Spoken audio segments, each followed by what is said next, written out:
¿Por qué el dólar podría seguir cayendo este año? ¿Qué factores están moviendo esa divisa? ¿Y por qué sería una oportunidad para América Latina y para Colombia, por supuesto? ¿Y qué pasaría si hay una recesión en los Estados Unidos? Quédate, las respuestas en la siguiente entrevista.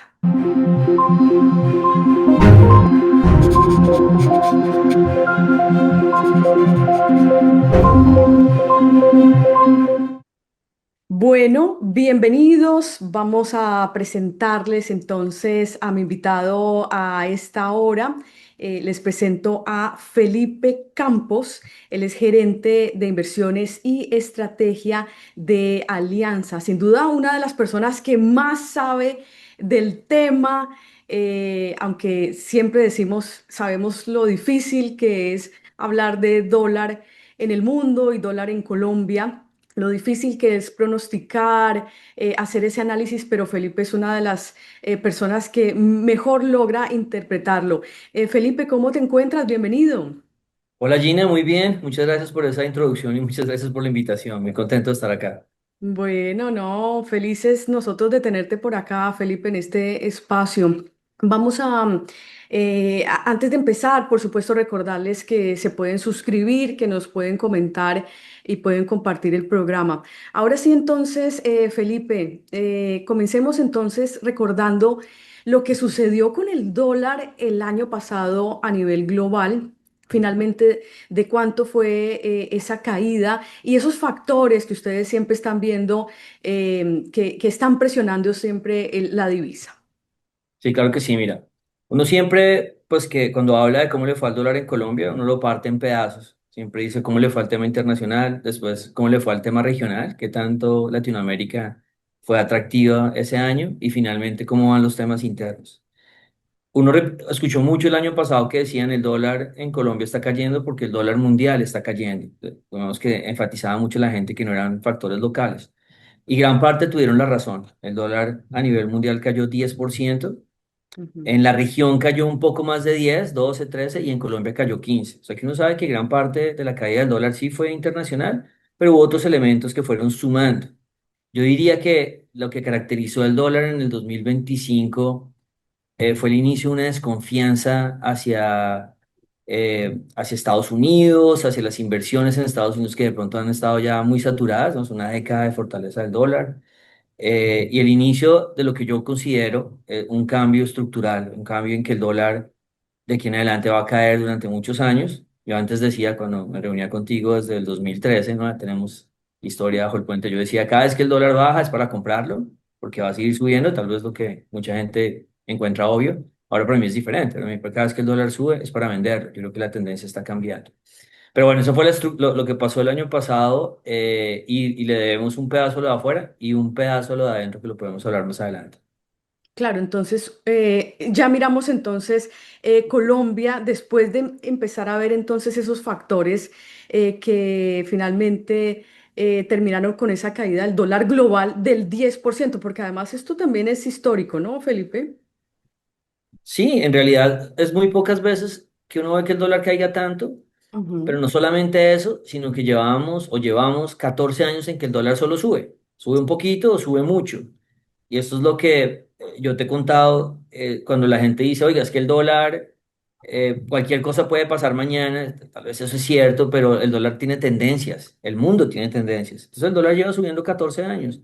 Si usted le apostó al dólar al alza todos los años seguidos de los últimos 14, en 12 de ellos estuvo en lo correcto. Tal vez eso fue la tendencia que nosotros pudimos como coger acertadamente. Entonces, que comience un año y caiga 10% como el año pasado es una señal de alerta, que lo pone a pensar a uno si de verdad algo está cambiando a nivel mundial. Y ese tema de los ciclos, yo te contaba también antes de esos 14 años el dólar solo caía. El dólar solo cayó entre el 2002 y prácticamente el 2012, sorprendiendo de nuevo a los economistas más tradicionales. Y antes de la década del 2000, de los 90 era solo para arriba. Entonces yo creo que el dólar sí tiene unas tendencias muy fuertes y está detrás un mantra que yo siempre he dicho, es una esencia en que el mundo decide si quiere invertir en el dólar en Estados Unidos y tal vez en el sistema financiero tradicional, Y cada vez, cada ciertas décadas, se pregunta si de pronto ya es suficiente, si o está muy caro, o han confiado demasiado en el dólar, o de repente la tecnología, que es la punta de lanza de lo que significa Estados Unidos, se agota y el mundo entra en esos periodos de repensar un poco si hay valor en el resto de inversiones. Y yo creo que esa es la esencia de lo que acaba de pasar y el oro lo demuestra. Tal vez el oro es la señal más temprana de lo que puede pasar con el dólar, digamos, hacia adelante. El oro Gina no sube todo el tiempo, el oro no se multiplica por tres cada rato. Lo que sucedió el último año y medio, 2 años con el oro es una señal que solo se ha dado un par de veces desde que el oro fluctúa. Nosotros vivimos en un mundo en que creemos que la economía siempre ha sido así, que ya está inventadísima y que los economistas ya sabemos cómo funciona perfectamente, pero este mundo que vivimos arrancó en los 70, cuando el dólar se volvió más importante, comenzó a negociarse el petróleo en dólares, se acabó el patrón oro, ya los bancos no responden en onzas de oro por los billetes de nosotros o en gramos de oro, y el mundo de que conocemos nosotros arrancó en los 70. Y desde cada vez que ha habido esas dudas sobre el sistema financiero que hemos creado alrededor de Estados Unidos, el oro se dispara. No es el fin del mundo. El oro se disparó en los 70, el oro se disparó en los 2000 y el oro se está disparando ahora en los 20, en los 2020. Pero cuando se dispara, si uno ve que comienzan esas dudas razonables de si el sistema ha sido exagerado o hay debilidad en el sistema, ya sea porque es temas fiscales o por temas inflacionarios o por los mismos países que están agotados del sistema, ¿no? Estados Unidos está agotado, el dólar fuerte, el mundo está agotado, el dólar fuerte. Esos cambios cíclicos se dan. El último que se dio fue en el 2013, pero al contrario, en el signo contrario, cuando aquí, ¿te acuerdas que nos sentamos y yo te dije, yo creo que el dólar va a subir de los 2000 y va a llegar a 3000 y era una cosa loca? Eso era lo que estaba viviendo en ese momento y el oro era al contrario, el oro se estaba desplomando. Entonces esa fue para mí la señal. Yo recuerdo que esa vez yo te dije, yo creo que el petróleo va a terminar cayéndose, pero uno no puede pronosticar el dólar porque yo sé para dónde va el petróleo, porque nadie sabe para dónde va el petróleo. El petróleo al año se terminó cayendo. Entonces, en el 2013 cuando arranca esta dólar alcista y esta inversión en Estados Unidos, en activos tradicionales, la bolsa gringa se multiplica por 7 en estos años, fue un mundo Estados Unidos centrista. Con lo que pasó el último año y medio de oro, le está dando la señal a uno que el mundo está cambiando. Y cuando el mundo cambia, cuando el oro se multiplica por 5 o por 6, las bolsas latinoamericanas también se multiplican por 5 o por 6. El dólar en Colombia se parte a la mitad. Entonces, para mí, como para terminar esta historia, hay una señal enorme de que las cosas van a estar muy bien para Latinoamérica por muchos años, acompañados de un dólar débil, de una fortaleza de materias primas. Con toda esa mezcla, Colombia comienza a crecer, de pronto no crece al 3 sino al 4 y de pronto crece al 4 sino al 5 y encontramos fuentes de crecimiento que no sabíamos que existían. Entonces todo ese mundo para mí está iniciando. No es un mundo feliz, o sea, obviamente van a haber crisis, no es que no, en los 70 hubo crisis, en los 2000 pues hubo varias crisis, pero son crisis que nosotros salimos ganando cuando termina la crisis. Eso sería como la visión de largo plazo. O sea, para mí todos los rebotes de dólar, hasta los de una crisis bien brava, no sé, una recesión que llegara a darse en Estados Unidos y que el dólar se suba a 600 pesos, los terminan vendiendo y eventualmente vamos cada vez a niveles más bajos. Esa es como la visión, mi nuevo mantra, digamos. Todos los O, rebotes se o o venden. el nuevo mantra, entonces, la visión del largo plazo, entonces todavía un dólar que se puede seguir debilitando, ¿correcto? A pesar de que eventualmente se dé una crisis, una recesión en Estados Unidos, unas materias primas que todavía van a seguir subiendo. Y una oportunidad para América Latina, ¿sí? Ese es como el resumen entonces que nos acabas de dar. Tal cual. Y de toda esta foto yo te agregaría una cosa que no he mencionado y yo creo que eventualmente el petróleo se va a unir a esta idea porque Colombia sigue siendo muy dependiente de esta parte. Entonces petróleo es la materia prima que nada que sube. Entonces la gente sale y dice, pues es obvio porque no lo vamos a utilizar, porque lo estamos reemplazando. Pero esas apuestas de reemplazo cada vez cambian en décadas, ¿no? Hasta el 2030. No mentiras, ahora el techo es hasta 2040. No mentiras, hasta 2050. Yo creo que en algún momento va a haber un clic y la gente se va a dar cuenta que incluso el petróleo debe subir como todas las materias primas y ahí Colombia y Latinoamérica va a ir full en un ciclo positivo. Y un ciclo positivo te refieres, bueno, cuando tú dices ese ciclo, mi visión de largo plazo, estamos hablando que esto, ¿cómo lo estás viendo? Esto es un ciclo de cuántos años según tus estudios. Normalmente alcanzan a durar mínimo 5, no duran mucho más de 10 años, pero yo quisiera aquí hacer, digamos, una separación. Una cosa es el ciclo económico, ¿no? Una cosa es que todos sabemos que las economías crecen y de pronto se desaceleran y van jugando con la inflación. Ese es como los ciclos económicos tradicionales. Esto es un ciclo de inversión, lo que yo estoy hablando. O sea, Colombia en la última década tuvo crecimiento económico. Lo que pasa es que el crecimiento económico cuando nos iba bien era 3 o 4 o 3,5. Era un ciclo económico muy malo para nosotros, pero igual crecíamos y después nos aceleramos. Entonces, el ciclo económico siempre está andando.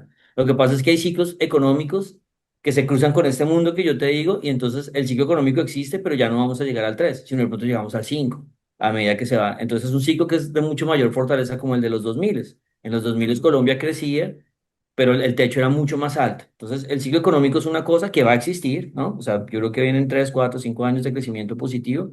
Lo que yo digo es que va a ser mucho más positivo de lo que han sido los crecimientos pasados.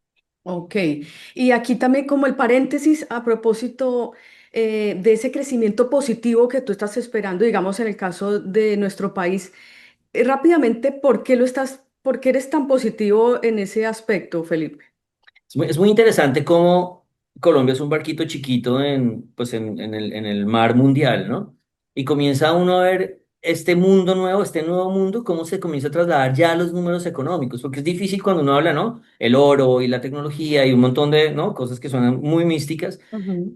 cómo se van trasladando a Colombia es una forma impresionante. Entonces, tú ves el mismo precio del oro y el mismo precio del café, que es parte de este gran boom de materias primas que se está viviendo, que está acompañado de esta dinámica, es lo que está salvando las exportaciones colombianas. El petróleo estaba mal, pero ya uno comienza a ver, uy, vea el café, vea el oro, vea el empleo que genera el café, vea los ingresos que genera el oro.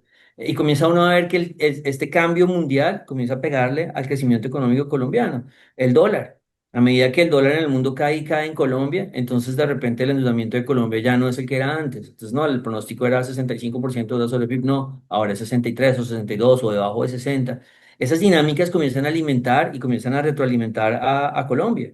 Entonces el dólar más abajo, lo que vendemos más fuerte, la inflación eventualmente cede. Obviamente Colombia tiene unas cosas de tercer piso, que yo las hablo de tercer piso cuando son cosas locales que molestan, pero la gran dinámica, la gran dinámica mundial, lo que va sumando al crecimiento económico. Este mismo 2025 los economistas pensábamos que el país iba a crecer menos.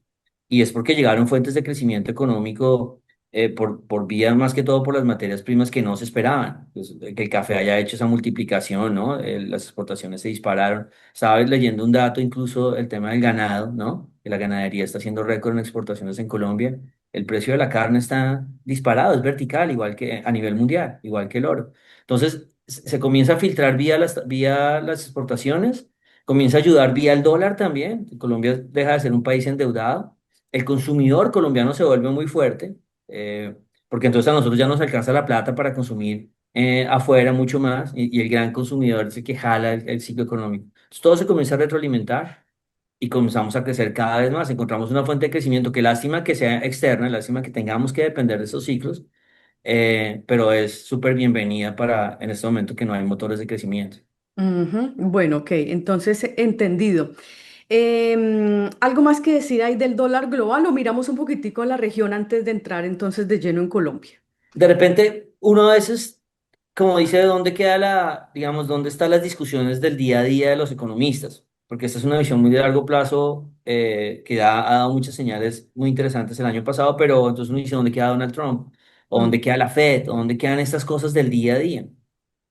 Yo creo que encajan. Lo que hace Donald Trump es un acelerador de esta visión, porque llega Donald Trump y le dice a los inversionistas, yo voy a cambiar las reglas, yo voy a cerrarme como país, a mí me interesa un dólar débil, a mí me interesa ser el ganador en el comercio.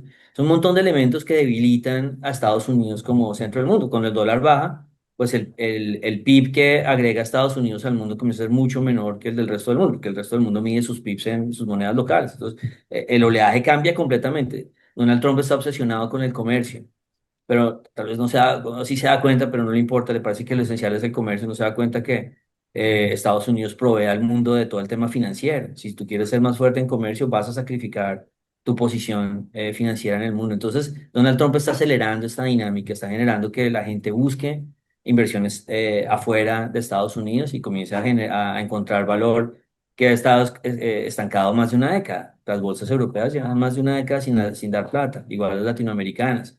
Igual las chinas, o sea, todo el mundo se estancó en este periodo de Estados Unidos siendo el centro. Entonces, Donald Trump cataliza. El ataque a la Fed cataliza el hecho de que Donald Trump ataque a Powell, que traiga Walsh, que de repente vaya a trabajar más de la mano de él, pues debilita el dólar, porque la gente sabe, ok, ya vamos a tener gobiernos menos serios, vamos a tener una Fed menos seria. Así que todos estos pasos alimentan a la idea de un dólar débil y a la mano de un dólar débil, este círculo o este ciclo virtuoso que te cuento, que comienza a vivirse en la región latinoamericana. Ok, entendido.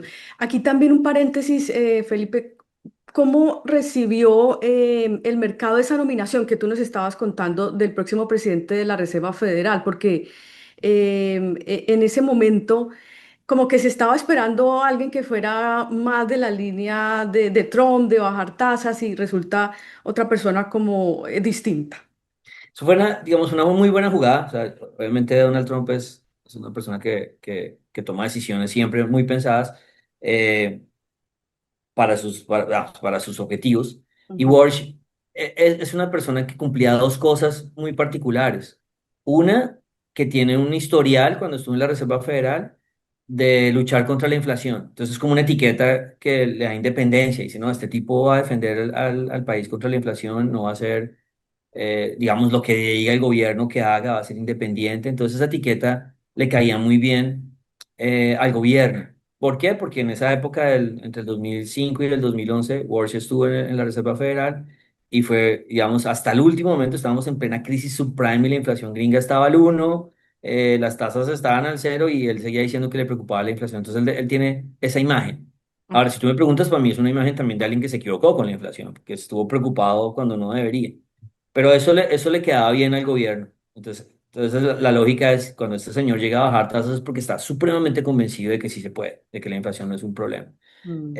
Por el otro lado, es una persona muy política, republicana completamente. Entonces yo creo que al final de cuentas uno sabe que Walsh va a tratar de trabajar más hacia el gobierno. O sea, para mí mi lectura es fue una buena elección porque no fue el que estaba defendiendo la política de Donald Trump a capa y espada, los otros nombres, pero yo creo que al final esta persona va a hacer el trabajo. Y ya lo dijo la semana pasada, dijo que el objetivo de él era que tanto gobierno como Banco Central trabajaran en conjunto para que en algún momento, si la deuda del gobierno estaba muy presionada, el Banco Central la defendiera. Entonces ya de una vez dijo trabajen juntos, vamos a trabajar juntos y eso ya le quita independencia. Entonces, si hubo una reacción de los mercados de, uy, viene alguien serio, pero ya serio y me refiero serio más así como independiente del gobierno, pero yo creo que ya uno se da cuenta que no. Y yo creo que Walsh no va a ser el obstáculo para que el dólar caiga. Ok, bueno, entonces dejemos allí entonces esa parte global, Felipe, miremos rápidamente en la región. Tú nos estabas contando, en el mundo, el dólar cayó 10, cerca del 10%, en la región algo parecido, ¿verdad? En la mitad entre Colombia o sea, más que el mundo, pero menos que Colombia. Entonces, 12, 13. Ok, y allí algún, digamos, algún factor distinto frente a lo que hemos escuchado hasta el momento. Apetito por Latinoamérica. Latinoamérica es como hay muchísima emoción porque obviamente somos productores de materias primas y estamos lejos de muchos problemas. Y adicionalmente se está sumando esa posible marea conservadora, ¿no? Recuerden, la marea conservadora es cuando hay cambios políticos de gobiernos que son más amigables a los mercados de centro y de centro derecha. Entonces ya cuando uno ve un mapa de Colombia, de Latinoamérica, ya muy poquitos gobiernos quedan de izquierda. Y eso digamos, le da un impulso a los inversionistas porque piensan más como en estabilidad de sus inversiones. Ujú. Son países que tienen deuda bajita. Es que Latinoamérica tiene una foto muy interesante, Gina, si tú piensas en los siguientes años. Nosotros en Colombia, y con justa razón nos preocupamos, estamos endeudados al 60% del PIB. Yo estoy de acuerdo que uno debe preocuparse, pero el mejor país europeo es Alemania con 75% de deuda sobre el PIB y ese es el mejor. Entonces yo creo que hay muchos elementos que cada vez la gente va a decir Latinoamérica es el sitio para llegar y el año pasado se vivió y este año arrancando el dato es mucho más impresionante porque el dólar está cayendo en el mundo este año 1% y en Latinoamérica está cayendo 5%. O sea, Latinoamérica realmente y cuando en la década de los 2000 es cuando se vio el escenario que yo creo que se va a dar de forma similar, ¿no? Si se da de forma exacta, el dólar cae abajo de 2000, pero digamos, no hay que mandarse con números tan locos, pero ahorita lo hablamos de qué números pienso yo que podrían ser. Pero digamos que los elementos que se están comenzando a ver en Latinoamérica tienen ese perfil, esa velocidad. Así que Latinoamérica este año está liderando completamente la región en términos de caída de dólar. Ok, listo. Entonces, pasemos ahora sí de lleno a Colombia. Ya nos estabas diciendo parte de la caída que fue del 14% el año pasado en el dólar en nuestro país. eh, Gran parte tuvo que ver con todo esto que nos estás contando de factores internacionales, pero también locales. Entonces, acá la explicación, porque ha habido también bastante análisis sobre las monetizaciones que viene haciendo el gobierno, la deuda, el aumento de la deuda y otros factores que han incidido en una tasa de cambio más baja. Sí, es muy interesante porque uno llega, yo lo llamo el tercer piso, uno llega a discutir los factores colombianos y como tú mencionas, Gina, claro, hay un 3%, Colombia lideró en la región, algo más se debe estar haciendo en Colombia diferente al resto de la región. Y Ujú, ahí uno le genera la duda, pero ¿qué si tenemos esas deudas tan grandes, tenemos un riesgo país? Colombia en este momento se volvió el peor riesgo país de los países con los que siempre nos comparábamos. Estamos lejos. Estamos pagando tasas de interés supremamente altas. El déficit fiscal de Colombia va a cumplir 3 años alrededor del 7, que es una locura. Así pasaran todas las leyes de financiamiento que propuso el gobierno, serían números iguales muy cercanos al 7. O sea, son números bien, bien complicados. Entonces uno dice, ¿por qué eso no afectaba al dólar? Entonces yo creo que aquí hay dos elementos que yo rescataría. Uno, que el Banco de la República ha sido como el gran marcador del gobierno. Entonces, usted se porta mal fiscalmente, yo no bajo la tasa. ujú, Y eso, obviamente, ¿por qué lo hace? Pues porque hay riesgos como los que pasaron en Brasil y ya pasaron en Colombia, o sea, terminaron pasando, y es que los inversionistas ven que si el gobierno no es juicioso fiscalmente, entonces necesitan que el Banco Central lo sea. Si los dos no son juiciosos, entonces hay un ataque especulativo, que fue lo que pasó en Brasil en el 2024, que dejó muy marcado a los inversionistas. Entonces, ujú, ¿qué es lo que ha hecho el Banco de la República? Manteniendo tasas altas, obviamente da esa señal de estabilidad y da atractivo, porque la gente dice, ok, usted me sigue pagando una muy buena tasa, no está bajando tasas, y eso es lo que se llama el carry, ¿no? Yo prefiero invertir en Colombia porque tú me pagas el 10, el 11, el 12, ahorita el 13, mientras que en otros países me pagan el 5, el 6 o el 7. Entonces, el Banco de la República se ha encargado de balancear completamente o de anular el efecto negativo del riesgo país y el comportamiento fiscal. Entonces, ujú. ¿por qué eso no sube el dólar? Porque la tasa de interés se ha mantenido alta y ha balanceado esto. Ya ahorita recientemente, digamos, cuando hay un ataque especulativo en Colombia el último trimestre del 25, ya definitivamente arranca un ataque especulativo y comienzan a vender deuda colombiana, y las emisiones del gobierno se comienzan a colocar cada vez más alto, no, págame el 10, no, págame el 11, págame el 12, págame el 13. Entonces el Banco de la República vuelve a estar forzado ¿será que subo tasas para tratar de frenar este ataque especulativo? En principio el banco no lo hizo, la decisión inicial fue no, no hay necesidad, yo confío en que la inflación esté bien. Cuando salió el dato del salario mínimo, el banco dijo, no, ya ahora sí me toca entrar. Entonces, el Banco de la República volvió a neutralizar el efecto sobre el dólar, en este caso del salario mínimo y el tasas de interés aún más altas. Entonces, Colombia terminó pagando tasas del gobierno, está pagando ahora tasas del 13% cuando emite bonos a un año, que es una locura, y es una locura sabiendo que la inflación tampoco está tan alta en Colombia. Pero esto no es una decisión del banco, esta decisión la tomaron los inversionistas antes de que el banco subiera tasas. Sí. Entonces, ahí eso ha neutralizado que no haya un efecto en el dólar. El banco trabajando para balancear el gobierno. Y otro elemento que ha habido interesante y que hubo el año pasado, pero que ya no está este año, es que el gobierno trabajó mucho el segundo semestre en traer dólares. El gobierno tenía una filosofía el semestre pasado y era, si está tan cara la tasa de interés aquí adentro, pues yo la voy a buscar afuera. Entonces buscó el préstamo en francos suizos, y después le hizo esta emisión de bonos a PIMCO, esa emisión directa de TES. Entonces el gobierno ha traído un montón de dólares, o trajo más bien ese semestre, muchísimos dólares. Estamos hablando de cuando uno habla de plata, que es tan difícil como contextualizar, cuando son 3.000, 4.000, 5.000 millones, piensen que esa es la tercera parte de las exportaciones de Colombia de petróleo de todo un año. Entonces, 5.000 millones en un mes o en 2 meses es un montón de dinero. Ese yo creo que explica también una parte adicional del efecto. No es mucho, pero yo creo que el gobierno sí puede haber influido en 100, 200 pesos de toda la caída que hubo el año pasado. Fue trabajo del gobierno. Pero ya este año el gobierno está haciendo exactamente lo contrario. El gobierno en enero dijo, yo ya no quiero más dólares, ya no necesito traer más dólares, ahora necesito comprar dólares. Y esto ha sido muy interesante, Gina, para lo que ha pasado este año, porque el dólar está cayendo en el mundo 1%, en Colombia 2 y en Latinoamérica 5. Y uno dice, pero ¿cómo así si nosotros el año pasado éramos los líderes en la caída?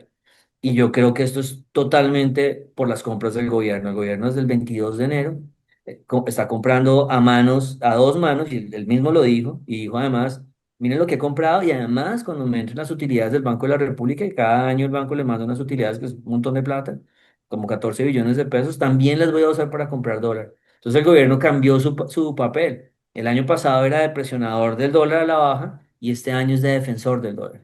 Entonces el dólar debería estar más cercano a los 3.600 o incluso por debajo, y gracias a la defensa del gobierno está pegado a los 3.700. Ok. Bueno, importantísimo ahí la explicación para los televidentes, sobre todo que no siguen este tema como más allá del día a día o de esas noticias que se van conociendo. Entonces, volvamos a ese pronóstico tuyo, Felipe, cuando estamos hablando de que esperas un dólar que se siga debilitando en el país. Podemos entonces aquí ya hablar de pronósticos. Ya Sí. dijiste algo ahí, pero necesitamos conocer más. Sí, aquí en la parte difícil, ¿no? Uno está echado Sí. una carreta súper convencido y después comienza a tartamudear cuando tiene que hacer proyecciones. Entonces, bueno, digamos, mi mensaje es el dólar para mí, digamos, solo hay un evento que me frena en decir, mira, el dólar va para 2.700 en unos años. Eso es lo que, si tú me preguntas, para mí esa sería la meta de toda esta carreta cíclica que yo acabo de mencionar. Puede ser más abajo, pero digamos, no hay necesidad, ¿no? Ya 2.700 ya no suena suficientemente escandaloso, digamos, no hay necesidad de decir algo más. Como cuando hablábamos de 3.000 y tú cerrabas los ojos y yo cerraba los ojos también y yo decía, sí, 3.000. Es lo mismo, o sea, la tendencia yo creo que está hacia abajo y esa debería ser la ruta. Aquí hay dos temas. Un tema temporal y es si llega a haber en algún momento una recesión de Estados Unidos, que seguro va a haber en algún momento, o sea, nadie la predice, en algún momento va a haber. Las recesiones hacen subir el dólar 500 pesos, 600 pesos, pero eso siempre se devuelve. Entonces, en el momento en que ustedes, no, que yo les diga es que este año el dólar va para 3.300 y de repente termina en 3.700, el único ruido para mí a nivel de fuerzas económicas, de lo que yo sé leer, digamos, o puedo leer, es si llega a haber una recesión. Pero el único mensaje que les diría es, la recesión no es permanente el efecto del dólar. El dólar se ha subido 45% en la recesión del 2008. O sea, se subió de 2.000 a 3.000 a casi, de 2.800 a casi 2.800 y se devolvió a los 6 meses a los mismos 1.800. Entonces, un elemento que a mí me preocupa en las proyecciones de corto plazo de dólar es si llega a haber una recesión, pero digamos que mi mensaje es, no son, el efecto no es permanente. El dólar vuelve a bajar. No se metan en ese pánico de, oiga, llegó una recesión, es el fin del mundo. No, se siente como el fin del mundo.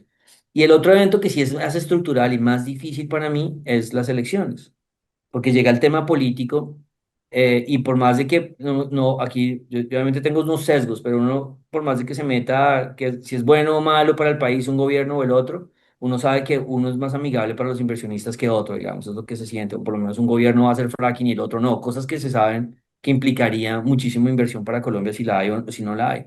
Entonces, lo que yo diría, y meter el tema político aquí es tan complicado, lo que yo diría es, si hay un cambio electoral, o sea, un cambio de gobierno, es muy probable que esos tres, digamos, que estemos abajo de 3.300, que vayamos casi, incluso puede ser a los 3.000 este mismo año, si hay un cambio político. Pero digamos 3.300, 3.200 sería mi meta con el cambio político. Si no hay un cambio político, yo no quiero ser el que dices que el dólar va para 7.000, que tampoco lo dije cuando pasó en el 2022 el cambio político, pero sí va a ser una fuerza que va a aislar a Colombia de toda esta historia que yo te estoy contando. Dependerá de, oiga, sí, listo, gana el candidato, gana Iván Cepeda, el candidato del gobierno. Depende de los mensajes que dé. Si el candidato dice, no, o que sabe que de pronto el petróleo sí me interesa porque tengo unos temas sociales que son más importantes, ahí dependerá qué tanto, pero definitivamente una continuidad del gobierno sí frenaría mucho, digamos, la dinámica bajista de dólar y yo creería que más bien nos estabilizamos. Entonces, si tú me dices es harto porque como, digamos, tener que decir, tener que enfrentar un evento tan binario en el que el dólar o baja a 3.000 o se va a 4.000, pues es como ahí cabe cualquier tipo de predicción. Pero el mensaje un poco es, yo sí creo que el dólar puede ir 3.300 o más abajo de eso si hay cambio de gobierno. Si no lo hay, yo creo que vamos es más hacia el norte del 3.500, 3.800, incluso 4.000 para cerrar el año. Entonces yo creo que ese efecto es súper hardo porque no es una lectura económica. No hay un análisis económico que yo pueda dar, sino es qué tanto, digamos, primero, cómo se desarrolla el tema político y segundo, qué discurso traiga el nuevo presidente. Si llega un presidente, no importa que sea de izquierda, pero llega con un discurso, digamos, más conciliador, pues el efecto va a ser mucho menor. Entonces ahí entramos en una zona bien complicada, pero el mensaje para mí es, no creo que el dólar tampoco se vaya al infinito si no hay cambio de gobierno, pero sí nos va a frenar de, digamos, de esta dinámica hasta que el gobierno, si se repite, nos cuente qué tan drástico, qué tan rígido va a ser en cuanto a sus políticas que mantuvo estos 4 años. Pero digamos, oficialmente nosotros tenemos un 3.300 3.200 para este año. Ok, entonces dependiendo allí de los mensajes entonces del nuevo gobierno que escojamos en Colombia y a nivel internacional, dependiendo de si hay recesión o no en Estados Unidos, pero en ese caso sería algo de Temporal. temporal. En el otro caso de las elecciones depende de hacia dónde nos vayamos. Sí, pero muy probablemente Colombia va a comenzar a ser la moneda que menos cae de la región. Si todas son para abajo, la nuestra va a caer menos. Ok. Bueno, Felipe, ya ahora sí, entonces nos tenemos que ir. Si quieres un último mensajito de 20 segundos o nos quedamos de pronto con esa meta del dos mil No, setecientos. digamos, el mensaje un poco es el entorno para el país va a ser muy bueno, sea el gobierno que sea. Eso es Ok. lo que va a haber. Incluso no hablamos de Venezuela, que también puede tener unos efectos positivos.